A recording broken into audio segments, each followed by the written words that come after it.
Surat Nuh ayat 10, 11, 12. A'udzubillahi minasyaitonirrajim.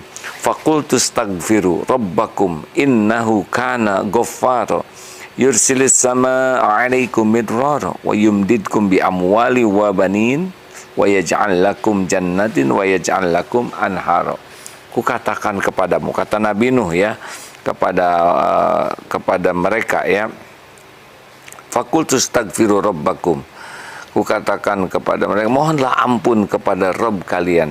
Innahu kana ghaffaro, karena dialah Allah yang maha pengampun. Yursilis sama alaikum midrara, niscaya dia akan turunkan hujan lebat dari langit. Dan Allah akan memperbanyak harta dan anak-anakmu. Dan Allah mengadakan kebun-kebun dan sungai-sungai. Ini janji Allah pencipta langit bumi yang pasti terjadi, yang selama ini pun kita senantiasa dijamin oleh Allah Subhanahu wa Ta'ala. Oleh karena itu, istighfar ini adalah rahasia penting yang ringan, mudah mengatakannya, tapi jarang orang melakukannya. Sabda Rasulullah SAW pun sering kita bahas hadisnya ya. Berapa kali Rasulullah SAW istighfar? Dalam hadis Bukhari, demi Allah sesungguhnya aku beristighfar dan bertobat kepada Allah lebih dari 70 kali dalam sehari.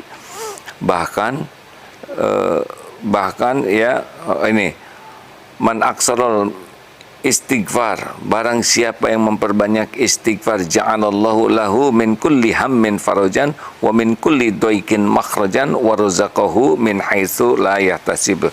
Hadis riwayat Ahmad dan Al-Hakim. Barang siapa yang memperbanyak, man aksara minal istighfar, wan aksarul istighfar, barang siapa yang memperbanyak istighfar, niscaya Allah akan mengubah kesedihan, kegalauan, kepedihan menjadi kebahagiaan. Lalu Allah akan mengadakan jalan keluar dari persoalan apapun, persoalan sepelik apapun, serumit apapun, persoalan keluarga, persoalan ekonomi, persoalan kesehatan, persoalan bisnis. Pokoknya istighfar itu akan ada jalan. Dan ini yang menarik itu adalah, sesudah Allah memberikan solusi dari setiap kesempitan, Allah anugerahkan rizki pertolongan yang tidak diduga, tidak disangka-sangka. Nah hadirin sekalian, kita harus memperbanyak istighfar karena kita tidak tahu kapan istighfar kita yang paling diterima oleh Allah, yang paling mendatangkan ampunan. Kenapa istighfar harus banyak? Karena tiap saat kita tuh produktif sekali membuat dosa. Setiap waktu itu, ya. Mata ini sudah lihat yang banyak yang tanpa kita sadari, tanpa kita sengaja, bahkan di jalan ketemu orang, mata sudah dosa. Pikiran juga, waduh banyak mikir ini itu yang lupa ke Allah, dan tidak jarang pikiran ini pun memikirkan maksiat. Astagfirullahaladzim. Bahkan dalam diam saja sebetulnya dosa. Ketemu orang, melihat badan orang, melihat perilaku orang, langsung menilai. Kadang-kadang ucapan kita sengaja tidak sengaja sudah berkomentar. Lihat berita, lalu berpeluang jadi dosa. Belum lagi tangan kita, belum lagi kaki pergi kemana. Ini tiap waktu kita itu berpeluang menambah dosa.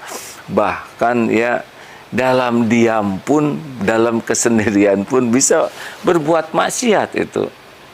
Nah, bagaimana kalau kita jarang istighfar, sedang dosanya signifikan nambah terus, sedangkan tobatnya kurang. Ini ajalah, kalau ada ini percikan ini ya, percikin nih kacamata terus-terusan, seret begitu.